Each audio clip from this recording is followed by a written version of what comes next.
Good morning, everybody. What's going on? Welcome back to Movie Mornings. I'm your host, Tom Martino, and today we are talking about Ant-Man and the Wasp QUANTUMANIA, the third film in the Ant-Man series, also the latest film installment in the MCU.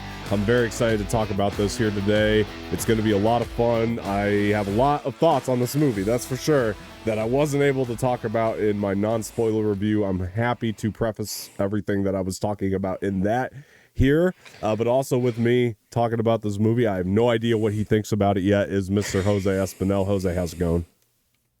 I am great. I'm glad to be here. I'm excited to be here. I can't wait to get into the spoiler talk here. Again, it's for Ant-Man and the Wasp QUANTUMANIA, which I'm just ready to get into, honestly. I don't want to say anything right now. So Yeah, no, it's fair. All right, before we get started, guys, please hit the like button below, subscribe to the channel, leave some feedback in the comment section, share this with your friends, hit the bell for notifications. Jose, starting out here, I know that you watched my non-spoiler review, which is always appreciated. It gives me a view, and I like that. So, well, I just like hearing. I mean, I know you already gave me your thoughts. yeah. When you came out and saw the movie, but I just still, because there was still some stuff in there that you hadn't touched on quite when we first talked. So Yeah. it was cool to kind of get a refresher on your thoughts, Yeah. non-spoiler thoughts of the movie too. So Yeah, for sure. And also when I called you, I was still kind of processing everything, so I didn't really have it all worked out yet. But at this point, I think I know how I feel about this movie. So for me, Ant-Man and the Wasp QUANTUMANIA, this is kind of what it comes down to, is I really love the first film. The second film, I liked a lot, for sure, and it's still very entertaining, although there were more issues, as we touched on here, for myself. But the interesting thing about this movie is I think that I did keep my expectations semi-low because I know how things can go, but at the same time, it was kind of built out to be a lot more epic and a lot more grand scale, and I was, looking forward to seeing how that was all handled here. And a lot of the problems I had that were in the second film kind of got carried over to this one, I felt like, and a little bit more tenfold. That's overall. But I also think the other interesting thing about this movie is that they did everything they were supposed to do.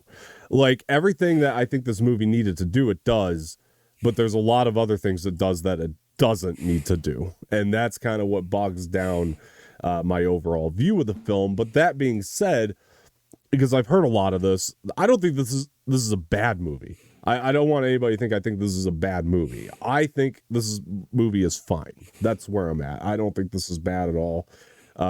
It just has a lot of issues. I just think it's fine. And it definitely didn't live up to the hype of being this sort of, like, to me, trilogy ender that this movie was supposed to be, and the whole hype of just Quantumania and all that, I don't think it really lived up to overall. But again, I think everything it needed to do, it did. At the same time, it's a funny thing. My least favorite moments in an Ant-Man film take place in this one, but my favorite moments in an Ant-Man film also take place in this one. So it's more of a torn type of thing, but I think what really saves it for me is how it all pretty much wrapped up there at the end. I think that everything that was a mess to me in this movie, all this very messy plot, which we'll dive into here in a little bit, really still, they managed to tie it up in a very nice bow.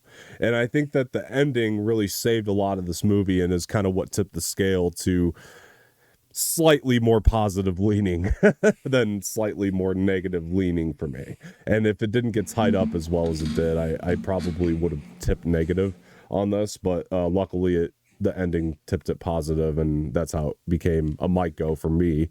But Jose, I'm very interested to hear what you think now. Let's talk about it. How'd you feel about this movie overall? Well, I'm not gonna lie. Before you called me and gave me your thoughts on it, I was, based on the trailers, I was going in with sort of high expectations because the trailer just made it seem like it was gonna be this, like, spectacular, like this big spectacle type thing. Then after you gave me your thoughts, I was like, all right, I'm gonna go with, like, pretty low expectations, just because from what you had told me, I was like, yeah, maybe this isn't gonna be as good. So I think going in with the low expectations that I did, I ended up actually liking it a lot more than if I would have gone in with higher expectations. Okay. I think. And I think going with, because I went with like 11 people to this movie. Wow, that's a group. It was two of my friends, the two friends that I stream with on Twitch. One of my friends in that group, it was his mother, his father, his sister's boyfriend, and then like 3 or 4 other of their friends. So it was like 11, 12 of us in one showing. We were going to go to the 7:00 this past Friday, but there wasn't enough seats together for all of us to sit. So we went 10 p.m. We had a whole row just to ourselves, like literally one whole row just to ourselves. And then we had to get a couple seats in front because obviously there's only I think like 10 seats in the row. Right. That to the theater we went to. So we had to get like 3 seats in front or 2 seats in front, since it was 12 of us. I think going with a bigger group helped kind of perspective wise on the movie. Kind of, because like there was moments where like I would talk to each of my friends that I was sitting next to about like when certain things popped up and stuff like that. So it definitely kind of helped. At some point you're gonna get to your thoughts here, right? At some point. My thoughts on the movie. I mean, yeah. So, no, I mean, I was trying to build up. I get you. I know. How I got to my thoughts. I see what you're saying, but go ahead. I'm curious, so go. Yeah. I personally, upon first watch, I'm gonna have to watch it, multiple times, of course. But upon first watch, I liked it more than the second one. Oh wow, okay. I will say that, especially upon rewatching the second one recently. Recently, I kind of get what you mean on like how there's scenes in the quantum realm sort of fail most of the time. I feel like their scenes on Earth are definitely better than their scenes in the quantum realm. Absolutely. I can definitely see. Although, again, there are some of my favorite scenes in the movie happen in the quantum realm. In this movie. Yeah, that's the thing, right? It's weird, but yeah, go ahead. I mean, I see what you're getting at. I agree with you in the sense that some of my least favorite scenes in this movie happen in the quantum realm, but then again, some of my favorite scenes in this movie happen in the quantum realm as well. So it's like it's a very mixed signaled movie for me. Sure. You're not wrong. The first like 15 minutes, however long they spent on Earth, was definitely like probably one of the best parts of the movie. I really liked like what was going on there. It had its comedic aspects. It had its ups and downs. It had its not sad moments, but it's kind of like Cassie acting out the way she was. Right. But then again, the scenes in the quantum realm, there was also some that between really everyone, I feel like everyone really had their scenes in the quantum realm in this movie. Yes. A lot better than in the second one, I would say. Yes and no. See, okay. Yeah, this is where we could kind of start getting into spoilers. We have to, because there's no way to get around it here. Because with this point in particular, I don't disagree with what you're saying. Like, everybody gets a great moment. Everybody, to me, I wanted to have a lot of great moments, and not everybody has a lot of great moments. Like, Hank has one great moment. Wasp has one great moment. Scott Lang gets multiple great moments. Cassie Lang gets multiple great moments. Kang highlight of the movie. Basically, the entire time he's a highlight. Like, highlight he's the best part of this movie. He's honestly the best part of this movie. Michelle Pfeiffer gets a few great moments, right? Like, it's very unbalanced in its characters, and I wanted it to be more balanced in its characters than it was, because this movie go ahead.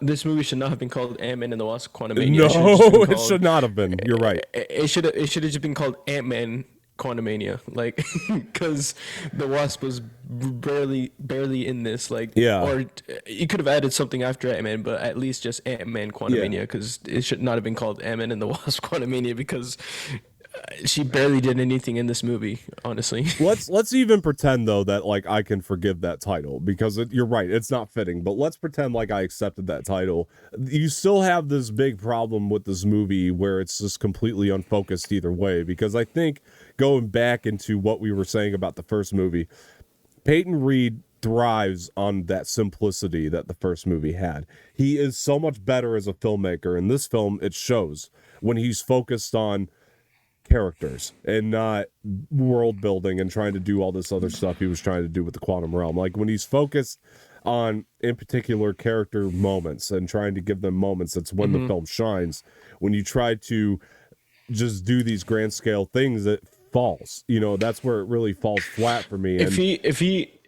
If you'd have gotten help from the main director of the Loki show, I think the Quantum Realm would have been a lot better. Like all those Quantum Realm stuff would have been a lot better for sure. Just because he knows about it, because he's obviously shooting a whole show around it. Right. No, that's true. I think that it makes sense, but the other part of it too is like, the Quantum Realm was very much set up from the very beginning of this trilogy, and I liked everything that was set up here. And then when he gets into the Quantum Realm here, it's like I really felt like he just didn't have an idea for it. It's because he was trying to go a lot deeper into the Quantum Realm and focus more on Kang's world in the Quantum Realm, and not just the not the Quantum Realm in general. He was trying to focus on like specific areas of the Quantum Realm, which is where I think he tried to tackle too much, and that's where I think the director of Loki should have definitely maybe come in and help a bit with that, because I think it would have been better.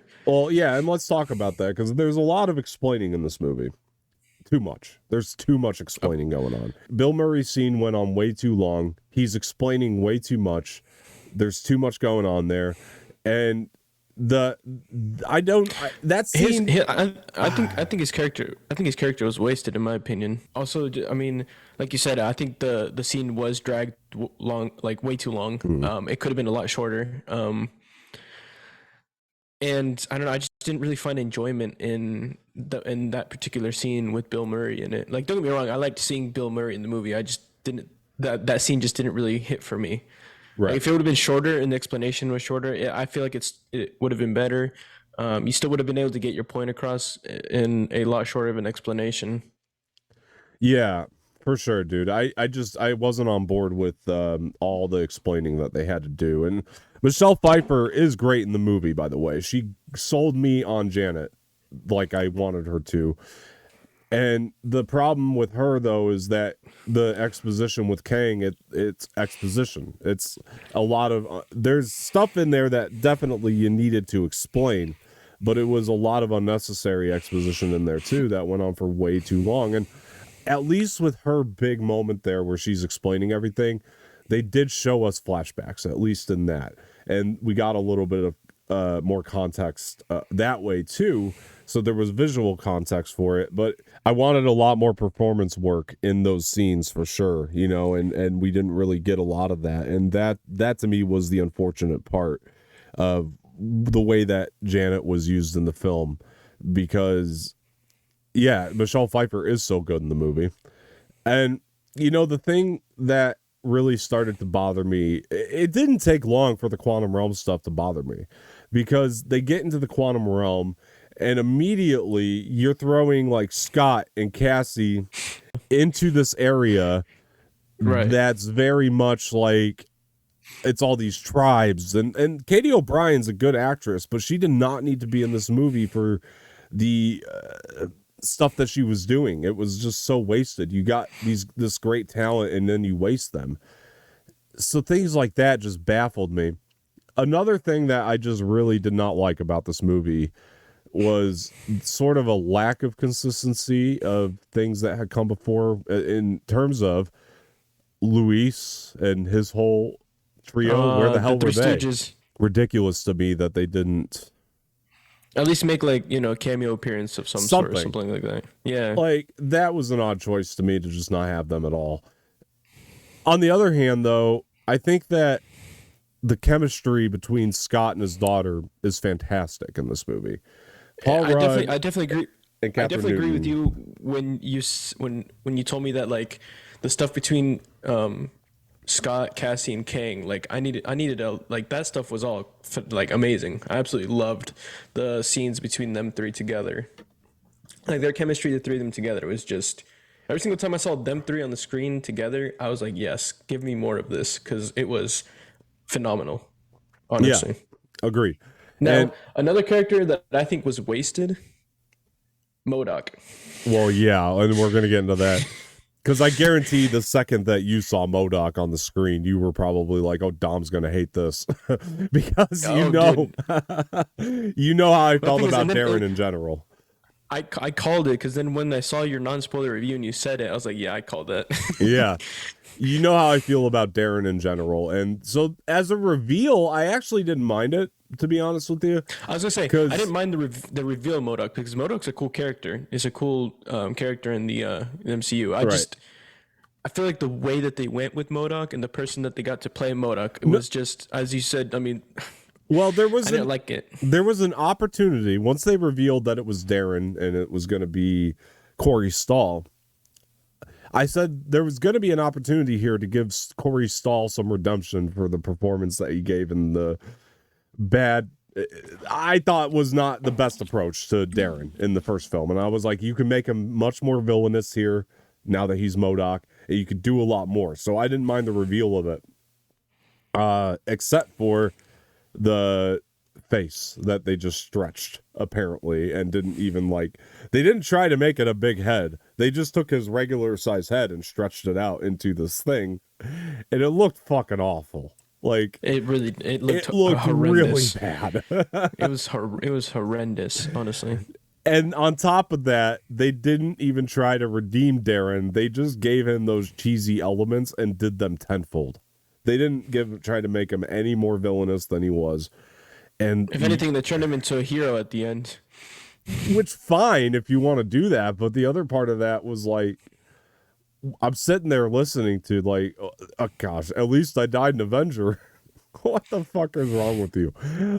And I know that they were trying to do that for laughs, or maybe they weren't. I don't know. Maybe they had that line in there and they were like, okay, we need to do a reshoot with Paul Rudd making a face to that.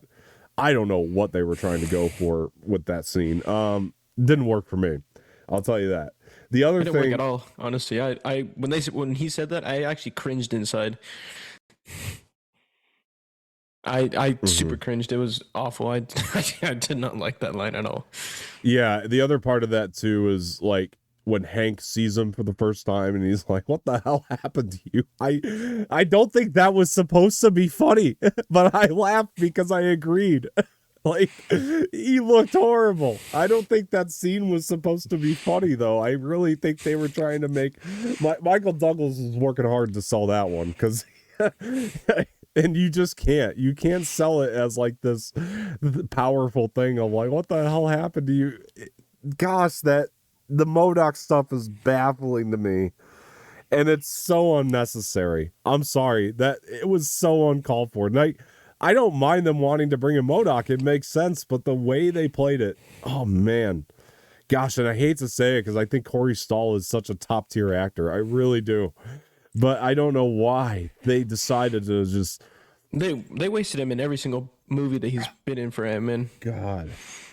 It bugged me. Every time he came on the screen, it bugged me. And get it? He bugged you? Yeah, very good.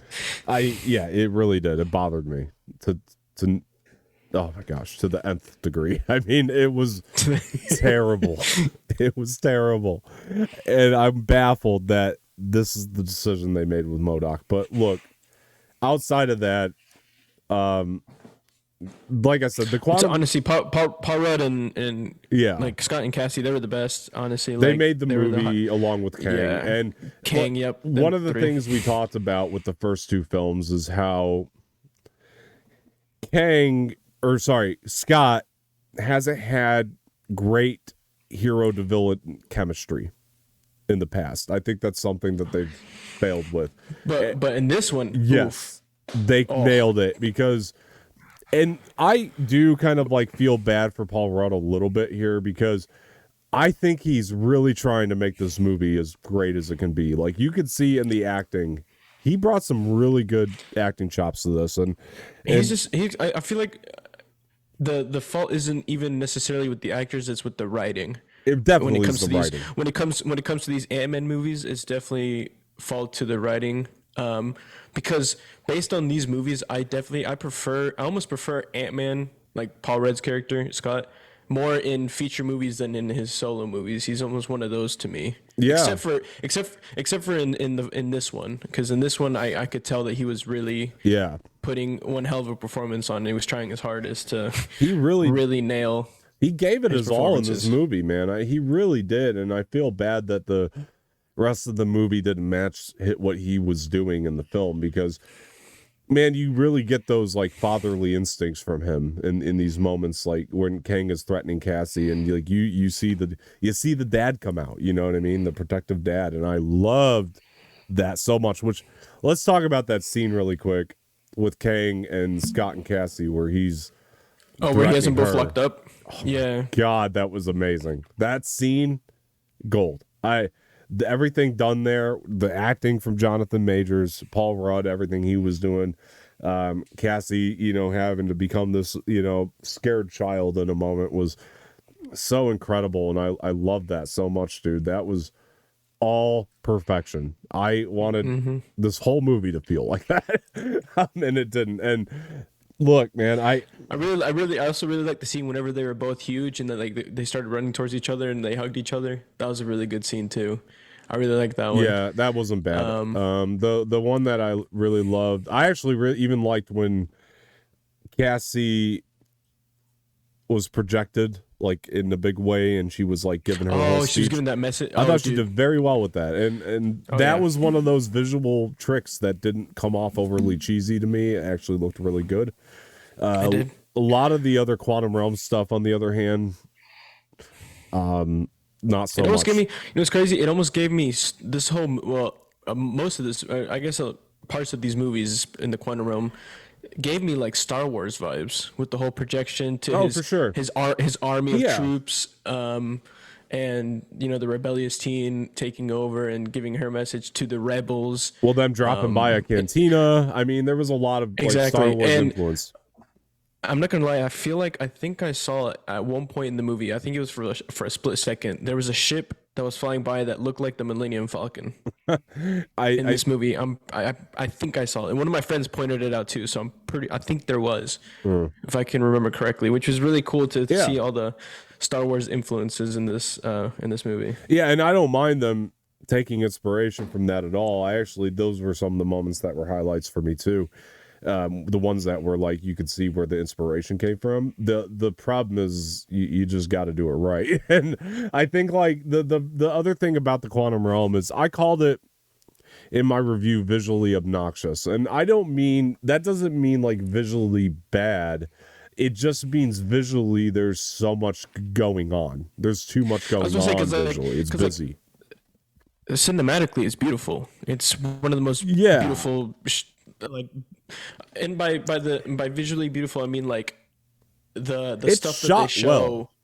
I was gonna say they shoot it well, and the stuff that they show in the Quantum Realm is all like beautifully shot and beautifully looking. It's just, I do agree with you. Like I feel like it's just visually there's just too much going on. Yeah, it just almost gives you a little headache because there's just so much stuff visually beautiful going on at once that is visually obnoxious at the same time. It's a lot of the complaints I have with the Star Wars shows where they way over reliant on the volume stage, obviously with the exception of Andor, and Mandalorian. Well, Mandalorian uses it right. That's the difference. I like Boba Fett and Obi-Wan, too visually obnoxious because they're relying way too much on the volume stage, and when you rely way too much on it, you start to notice it. And this is the same thing, and this was clearly done on the volume stage, and I understand why, because you need that to pull off the Quantum Realm.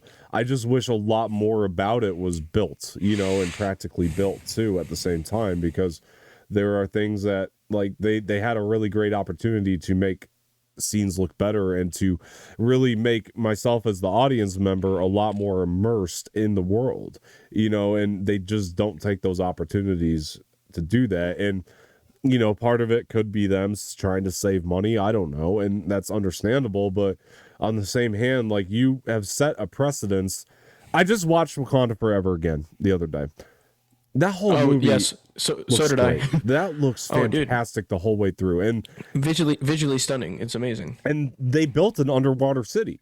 But I don't feel overwhelmed with everything that Underwater City's trying to do. You know what I mean? Like in that movie, when I'm seeing it, that movie, I'm immersed. I feel like I'm in there with them. This one, I don't have that same immersion that I felt like I could have had, you know, and that just comes down to, I think, a lot of the ways that certain directors prefer to do things. And Peyton Reed clearly, look, I get it, man. I mean, on one end, like he did some Mandalorian episodes, probably saw the volume stage and loved everything it can do. And I understand that it's making filmmakers it's a piece of technology that's making filmmakers very excited right now.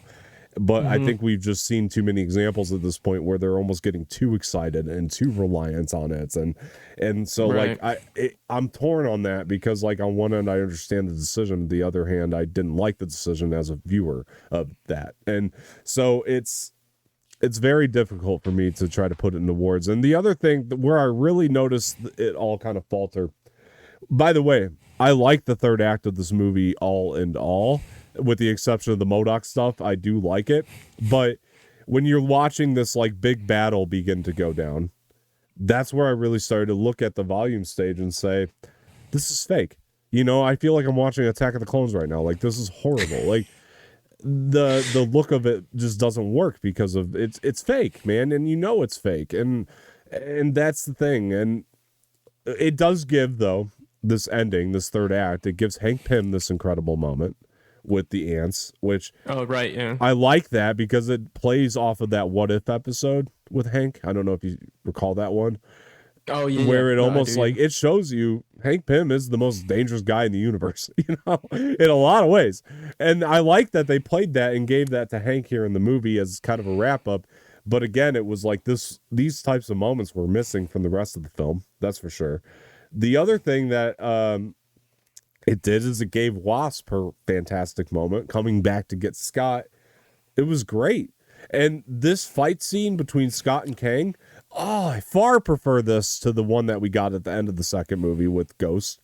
I far prefer that. But I preferred it to any single fight that Ant-Man has had in his movies. It's it was great. literally and that's honestly not just props to Paul Rudd, but also to Jonathon Majors and his performance, because my goodness, man, Jonathon Majors he's just such a top tier actor. Like, no, he's just too good, man. And that fight I was immersed the whole time during that fight. Yeah, like, it was amazing. And Paul Rudd has given a lot in this movie to the physical side of the acting too, which I really was impressed by. Like, you can see, like, he did a lot of his own stuff in here in these fights, and I like that the movie showed that. So yeah, I far prefer this to a lot of the other fights we've gotten with Ant-Man, 100%, dude. And I thought that part of it really, really works. And luckily, this movie set Kang up so well for that moment to actually have a little bit of impact. I was actually going to tell you that I definitely agree with you on that. Kang is now my new favorite big bad in the MCU. I'm close. Like, honestly, I need more, but I'm close. I can't wait for his future performances in the MCU, like Loki season 2, the Avengers movies, and just anything else that he's gonna be in. Honestly, I can't wait. Yeah, me too. King. It's gonna be some great stuff. Something that was pointed out to me recently, though, that I'm a little bit worried about them. This is another part of the sort of over reliance that I don't really want them to do. Is it's something that worries me a little bit, to only a small degree, mind you, because. And we'll get to it. What they set up in the post-credit scene, that excites me. But we'll get into that here in a little bit. So I'm worried because when you look at the first 3 phases of Marvel, which are easily the strongest 3 phases that they've had, you look at those and every movie had its own villain. And the only thing I'm really worried about is because Kang is going to be a through line through the phases. Yes, on one end, it offers some really good interconnectivity, but I also don't want these movies to start feeling like they're not their own thing anymore. Like, you have to watch the thing that came before at this point. Because I think part of what made the first 3 phases were so strong as they were, is everything was its own movie. And if I'm being very honest with you here, while I said I thought Ant-Man and the Wasp Quantumania tied up in a very nice bow, I'm very worried. I'm very worried because a lot of this did feel like it was setting up things for the future of the MCU. It feels like a bridge movie. And well, I feel like I feel like the movies can still have their own villains, um, but they just like defeat them in the end. But they still have this other big bad to worry about on top of And their they own could. villains. You know what I mean? Yeah, Yeah. I'm not saying it's going to be a problem. I'm worried about it being a problem. I can see that. I'm just saying. Yeah. I'm just thinking that I don't think that they will do that because they might. I don't know because Phase 4. I mean, if you look at Phase 4, they did have their own separate villains on top of the fact that they had to also worry about Thanos. Yeah. So they could still, go down that route, and in each movie, the superhero having their own villain to worry about in those movies, but then also have a big bad to worry about in the end, in the long run. And and I hope that that's more or less how they play it, where it's like Kang is a piece, not the focus, right now, and hopefully he doesn't become the focus still. Kang Dynasty, you know what I mean? I'm really hoping that's the case. I think that this in particular film was just a misstep in that sense, where it felt like it wasn't being its own thing. Yeah, I mean, it was being a setup. Thanos wasn't really a worry until the Avengers movies, Right, Infinity War and Endgame. So yeah, so they should continue. They should continue on, that path and kind of just have Kang be the end product. He's of looming this in phase. the background, but he doesn't have like to become the Thanos, focus. like Thanos, right. Yeah, 100%. Yeah. That's exactly how I hope they do it, and they don't. I don't want a repeat of what this was. Essentially, like this felt like a bridge movie to me. It was bridging the gap to set up Phase 5, and by all means, it works in that way. This set up Phase 5, and I'm fine with that. Like this works for Phase 5. Phase 5 I mean, setup. they set up Thanos way earlier than Phase 4. Like this man was set up in like what phase was it? Phase 3? Yeah, and so it goes back to, again, I think everything the movie needed to do, it does. It does everything it needs to do. It definitely set up Kang. Yeah, as the new big bad for sure. But there's a lot of extra bullshit that you don't need on top of it, and that's where my issue is. I think that. Again, Jonathon Majors is stellar, and again, we don't really get him till midway through the movie, which would have been okay if that first half played a lot stronger than it did. That's the other thing too, and that's really a lot of where my problems came down to, is I was having a hard time staying in my seat in that first half of this movie because it was boring, man. I don't know how else to put it. Like I found this movie to be very boring in its first half.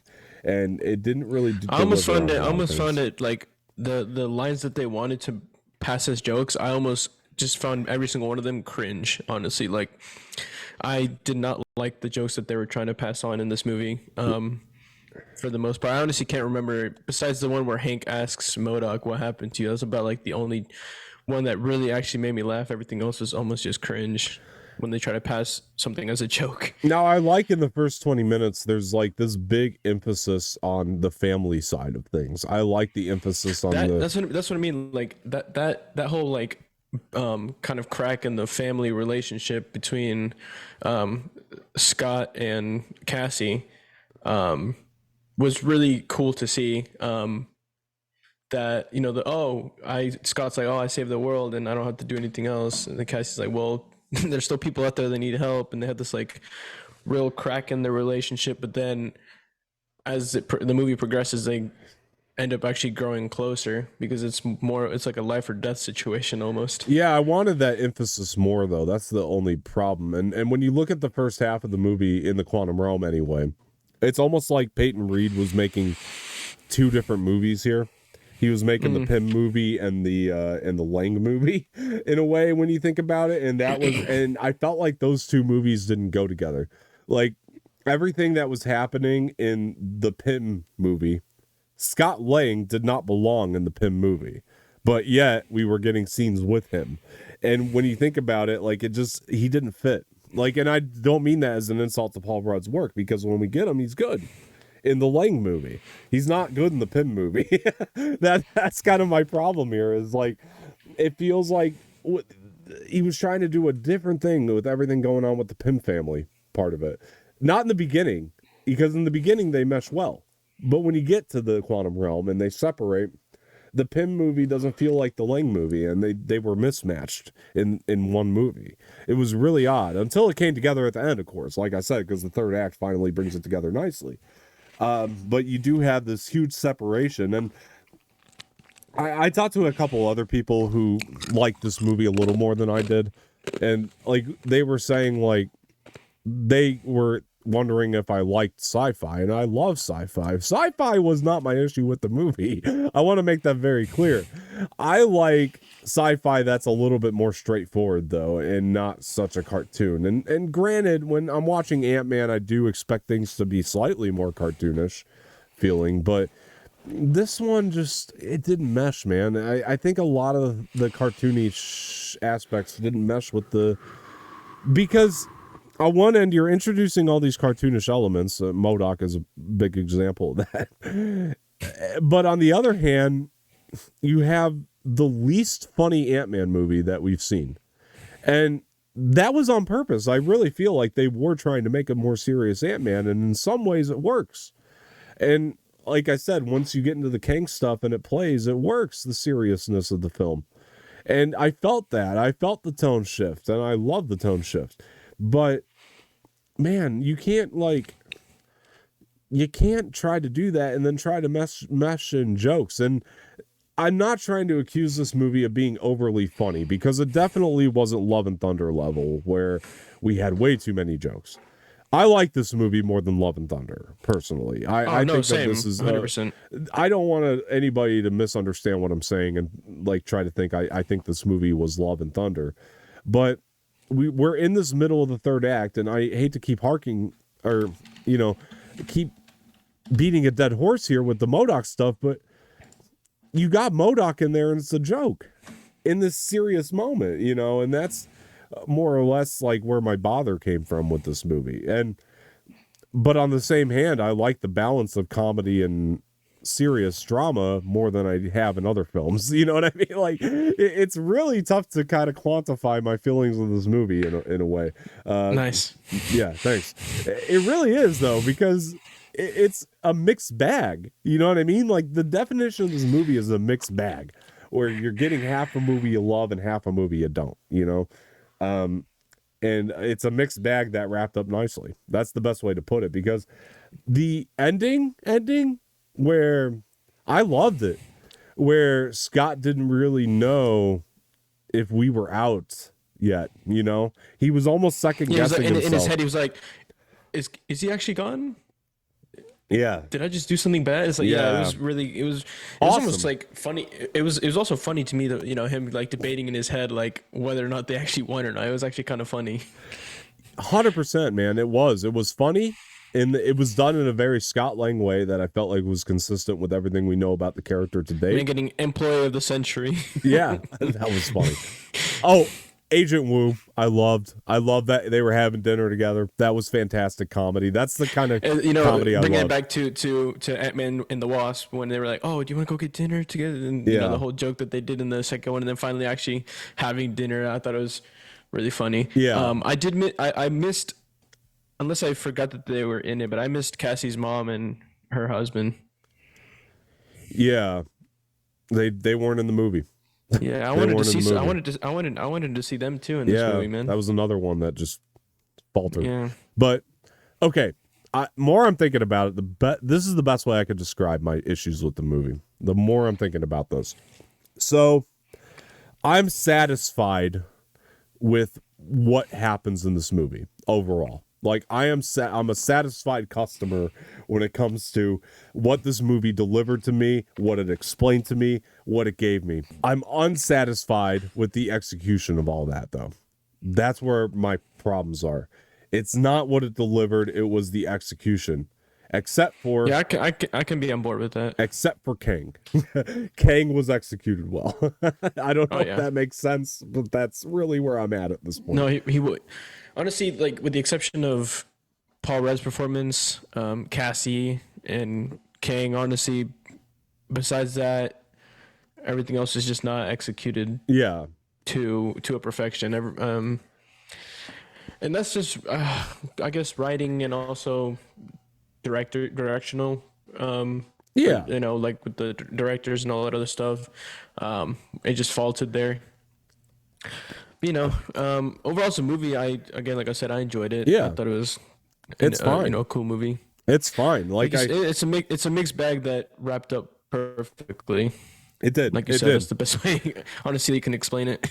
I really almost feel like, and this could be a benefit of like interference of, you know, Kevin Feige in this thing, because I honestly do feel like there was a little bit of interference in the sense that like maybe Kevin Feige saw this movie and was like, okay, like we have to make sure the ending delivers. Otherwise, I don't think people are going to like this movie at all.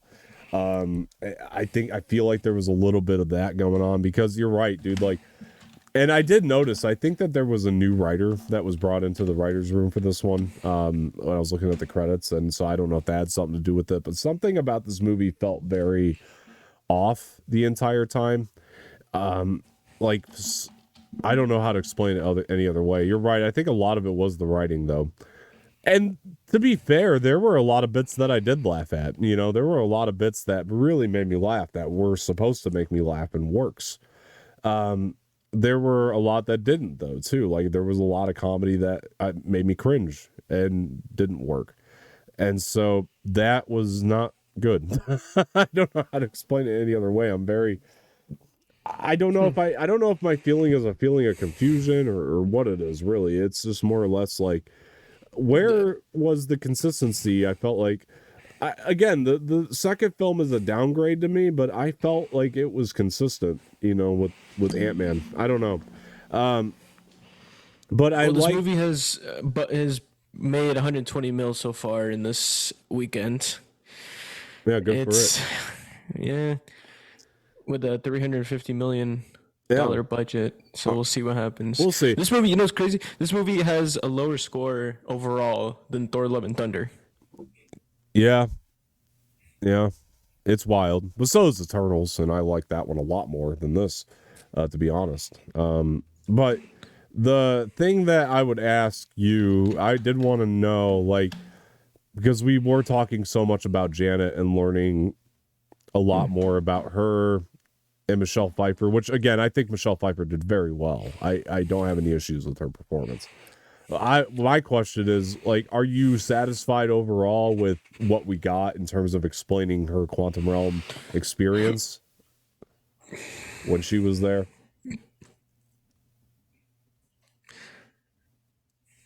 It was short. It was brief. It wasn't really that long. But I feel like it still helped explain, you know, what she was doing down there for those 30 years that she was stuck down there.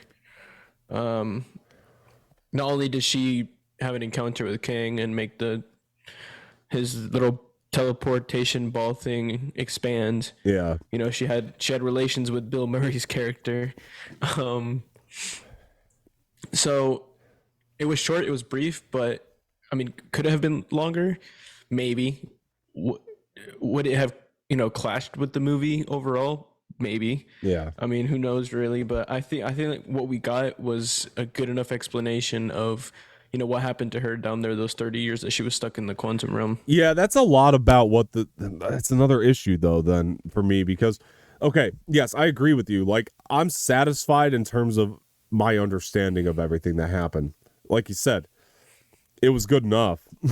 But with these movies, I'm not looking for good enough. You know what I mean? Like, that seemed to be the approach here, and I'm not trying to be mean, but like, it's true. Like, I felt like the approach here was, okay, good enough, let's move on. You know what I mean? Like, that's my problem, is like all the approach of everything was good enough. Like, that was the standard for checking it off the list and like moving on to the next issue. And that's not good enough, is not good enough, you know, to me. Like, especially when you set this precedence in your other films, like that, you know, you have it's frustrating because, and it goes back to what I was saying. I think that the reason that you're feeling the way you do about that, it's short, but on the same hand, it's too long. And the reason I say that is because it's a whole exposition. She's narrating this whole time almost. And if you just make scenes, like actual scenes, where you get to watch her and Kang perform a lot more than what we got, and you just stick to that basis, then what you end up with is a much more compelling flashback narrative. You know what's crazy? And you can do a lot more. I there was a point in the movie where I had to go to the bathroom, and You it's took your crazy. I time. went to I went to the bathroom during that scene. Yeah. I took like maybe 5 minutes. I came back and she was still talking. And Bro, you I'm come like, back and "You're it's still yeah. You're still explaining, like, bro, I've been gone for 5 minutes, and I was watching the first maybe like Yeah.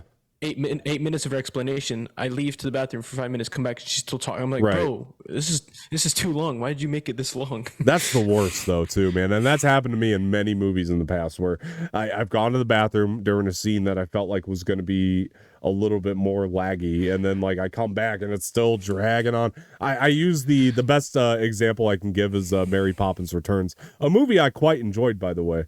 But what I didn't like, there's a Meryl Streep sequence in that movie that feels very pointless. And so I went to the bathroom when Meryl Streep's scene came up, and I came back and I was like, this is still going on? Like, it's one of those things. I've been there. It was honestly, I thought it was gonna be one of those scenes where her explanation was gonna last maybe like 5 minutes and then be done.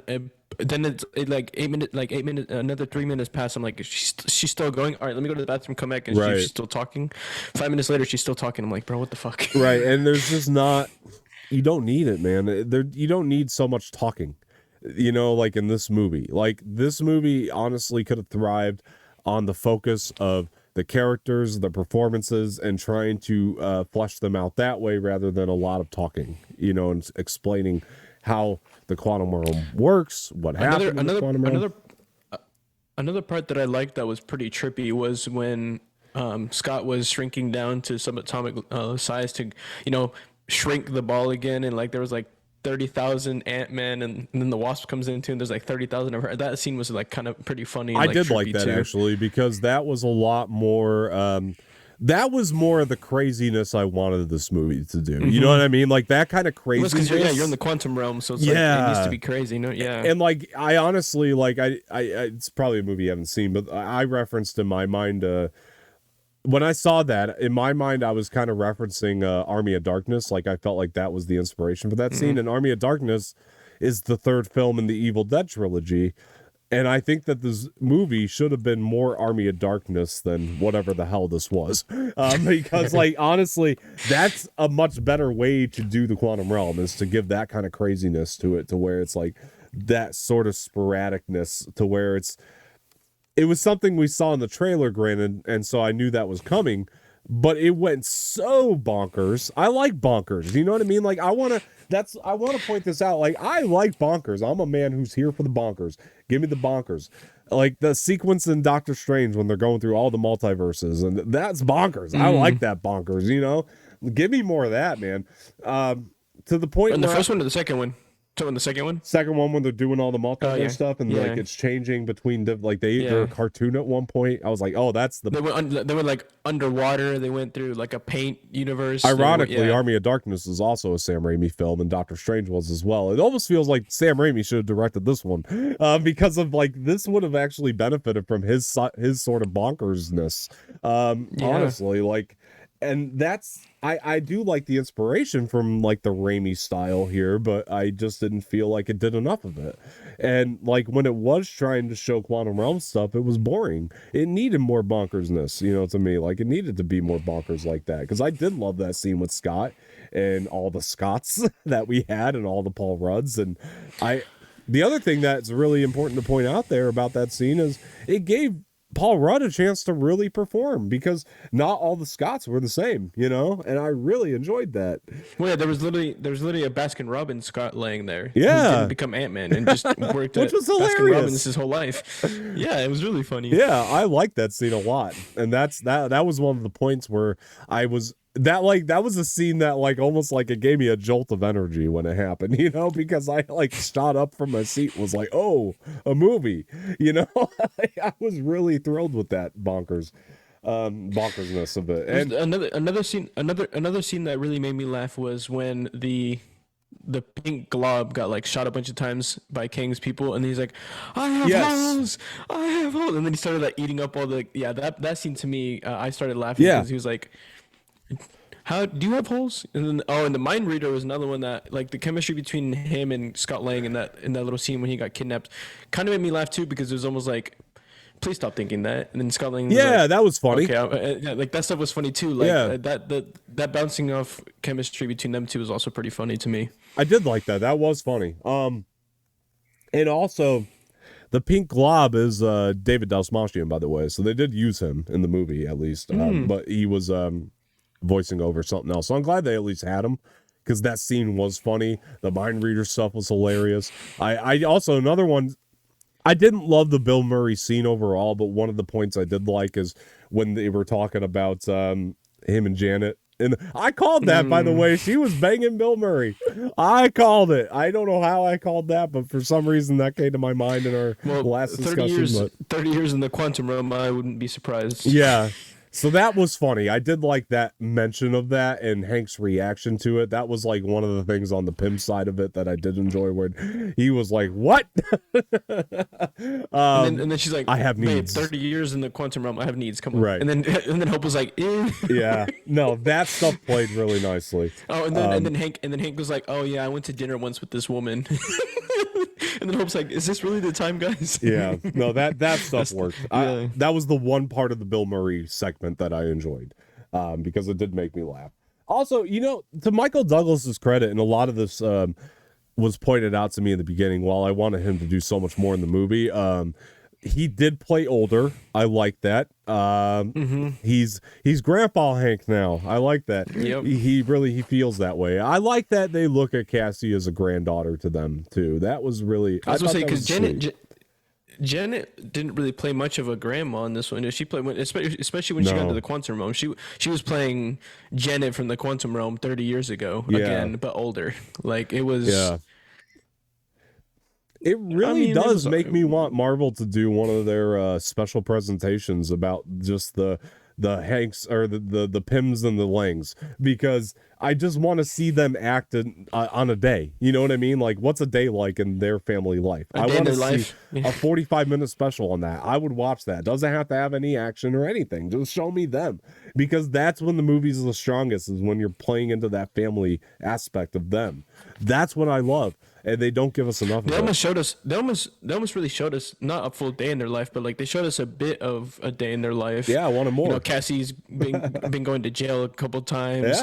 Yeah. Scott's written his own book that he reads now, because he's like this super big hero because he saved the world, killing fighting in the war against Thanos. Hope owns Hank Pym's old company and is rebuilt it, and she's helping the world with that. Janet, I mean, we don't really know much about what she's doing in the day-to-day of her life. Yeah. Neither Hank either. I mean, we don't really know what they're kind of just retired and just do whatever. Well, I guess Hank, the smart ants building whatever their own city. That's really what he's been up to. Yeah. But I definitely would have liked more in the day of their life. I think it would have definitely helped more. With the movie. Well, that's where Peyton Reed really thrives, is on that, and is in those character moments. Look at the first Ant-Man. That's his best movie, and that's all literally on Earth, and it's a day in their life, like literally. Yeah. When it's more grounded, it works better for him, and unfortunately, and that's not insults. You know what I mean? It's not. It shouldn't be anyway, because there are directors that don't do that as well and just do better with the bigger bombastic things, and that's Peyton Reed's weaknesses, where it's other people's strength, and that's fine. That's just and same with the family stuff. Doing smaller things is a strength of Peyton Reed's. I really mean that as a compliment, not an insult. It's just like to me the Russo brothers are definitely better at they're better with big bombastic stuff. Yeah. And when they've tried to do smaller movies, it hasn't worked for people. Exactly. Like their most successful movies have been like the Captain America's, Infinity War, Endgame, and Gray Man. Endgame is definitely Endgame is Infinity War the second highest, or is it Endgame? No, Infinity War is the second highest grossing, right? Endgame. Endgame, yeah, that's literally their most successful movie ever, and that's big bombastic stuff. Like and Gray Man, a lot of people liked, so they do best when they do. I haven't watched it yet, but they do best when they do. You need to. I will. That's their strength, though. They do better with bigger bombastic things, and when it comes to like when they tried to do the movie Cherry, not so much. That's a smaller film, and so they don't do as well when they direct smaller things. Peyton Reed is a guy who does better with smaller things. That's all there is to it, you know, and I want him to, if they utilize him in the MCU moving forward or in Star Wars or wherever they use him, just do smaller things. That's all I ask. Because I love his smaller movies. When Breakup is one, I love that movie. He's so good with that stuff. And this movie, I feel like they picked the wrong director. I'm sorry. I know they wanted Peyton Reed because he did the other two Ant-Mans, but this was the wrong director. I think that's the issue that's going on with this movie more so than anything. A bigger movie like this, you get somebody like the Russos or Sam Raimi that can handle it. Or Sam Raimi, I was gonna say, yeah. And again, that's not an insult to Peyton Reed. That's just, I hope he learns his lesson moving forward. Like, I really have a strength with these smaller things. You know, I want to do smaller things, and I want to see him do more smaller things. He's so good at it, man. And that's where my issues kind of come down to at this point. But let's talk about these post-credit scenes, because I think they're also some of the highlights of the movie for me. Oh, 100%. Kang, it was in both of them, which is pretty cool. But the mid-credit one, I didn't like as much as the last one, but the mid-credit one was awesome. I liked seeing all the Kangs. Yeah. And it gets me excited for the future. It really does. And Kang Dynasty is going to be crazy. Oh, dude. Kang Dynasty is probably going to be one of the best movies in this phase, I feel. They're going to need a very big team, which I think they've been building here over the and I think they're going to phase 4. Obviously and they're going to keep building in this phase 5 as well, obviously. Yeah, they're going to need a bigger team to go up against this threat here. And like, I feel Daredevil might be a part of it as well, which would be really fucking sick to see. Yeah. They're just gonna have like this is gonna be the biggest. It's gonna be bigger than the team that had an Endgame against Thanos. It's gonna be like double that size. Yeah, maybe even triple. For sure. It's gonna be humongous team. That's gonna be. You know how ridiculous that's gonna be. Yeah, it's gonna be crazy. I can't wait, dude. I mean, bring everybody in there. You know what I mean? Like, bring every single MCU character that has ever existed, ever been made, and just throw them in the movie against all those Kangs. Like, honestly, it instills confidence in me that at least in Secret Wars we're gonna get Toby and Andrew back. I really feel that way. At that point, I'm like, all right, this is going to be huge, and I can't wait for it. So this is going to be some of the biggest stuff they've done in Marvel, and I really hope they do give us a nice little build to all of it, because they have a lot of building to do yet, I feel like, in terms of the infrastructure of that team that they're going to be building for Kang Dynasty and Secret Wars. The second one, buddy. That set up so much for Loki season 2. Yeah. Honestly, cannot wait for Loki. This is honestly the most excited that I've been for Loki season 2. Yeah, like, I was already excited for. I was already excited for Loki season 2, but this post credit scene made me even more excited for season 2, because oh my god, what an end credit scene.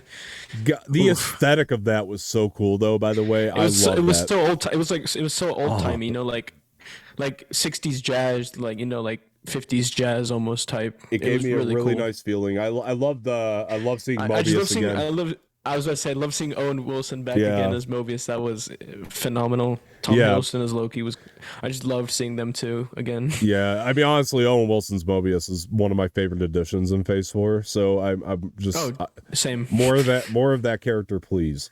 And it seems like they're going to. I still want to see. I want to hear Mobius say, "Wow." I know it'll happen. It has to. It's a wasted opportunity if they don't. And so that's another reason really I'm happy to get a season 2 for sure, is to hear the wow. It's the wow factor. But yeah, no, exactly. I really love that scene. That scene was nice. It gave me a really good feeling for season 2. It does seem like they're going to be experimenting more, get more bonkers. As I was saying about this movie, it should have been more bonkers, and it wasn't.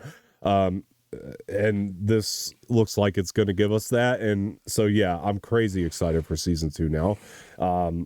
Again, season 1 was good to me, and I wanted it to be better, but this looks like it's going to give me that better, more experimental, more bonkers, and I can't wait, dude. I can't wait. I mean, yeah, you could. They posted a teaser clip for Loki season 2, and it looks really, really sick. I don't know if I want to really say much. Although I feel like everyone at this point knows that we're gonna get multiple Lokis in this show.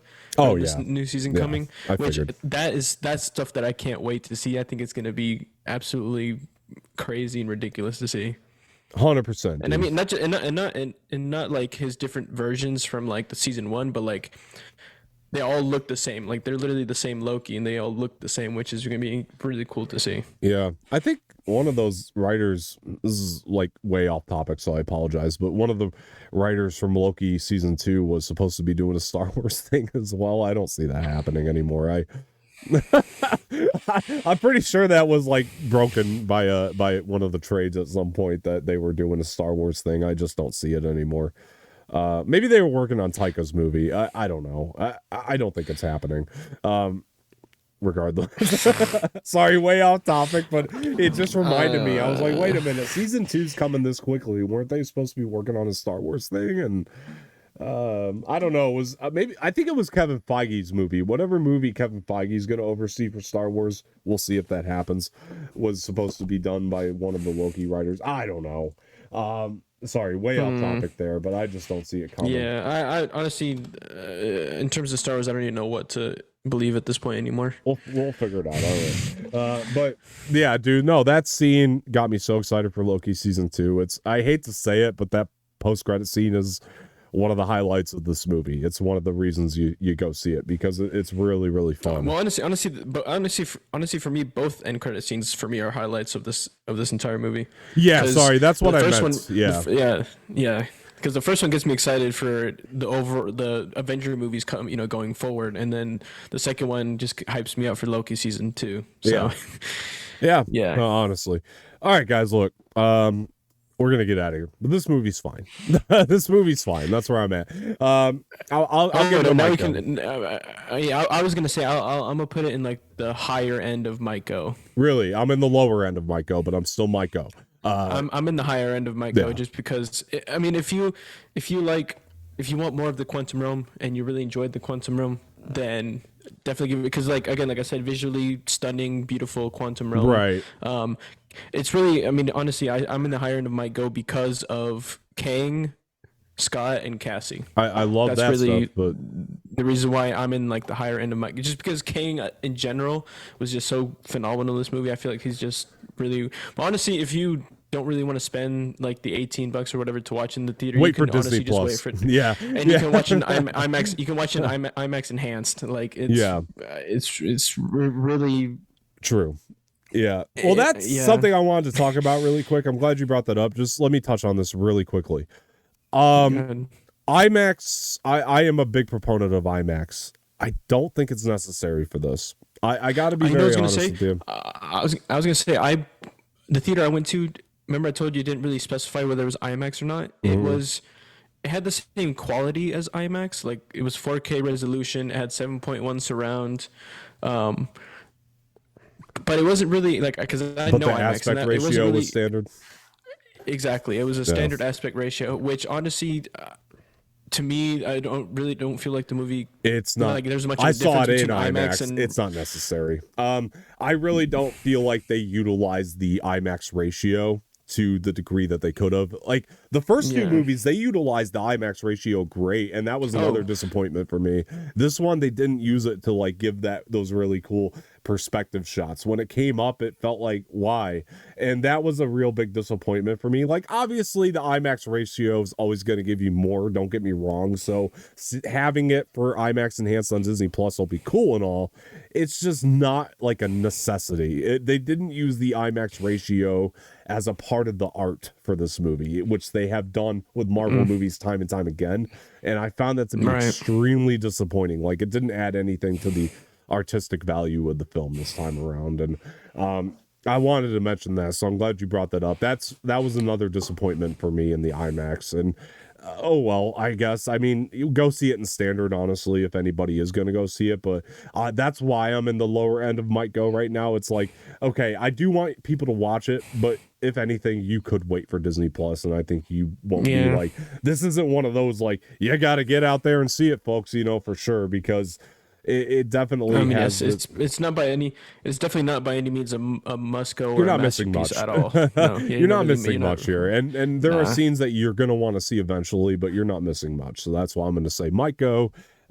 And overall, I thought the movie was fine. So that's where I'm at. It's fine. If you want to go, go. If you want to go make your own opinion, definitely go.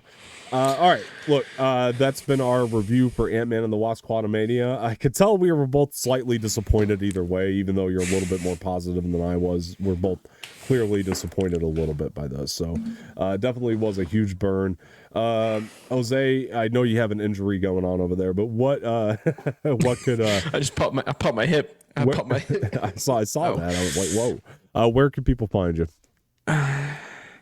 You guys can find me on all socials here as at extract gaming _, and also on Twitch at extract gaming _ I stream there a lot. I actually had one of my biggest streams yesterday, playing Phasmophobia with some friends. I play that a lot over there.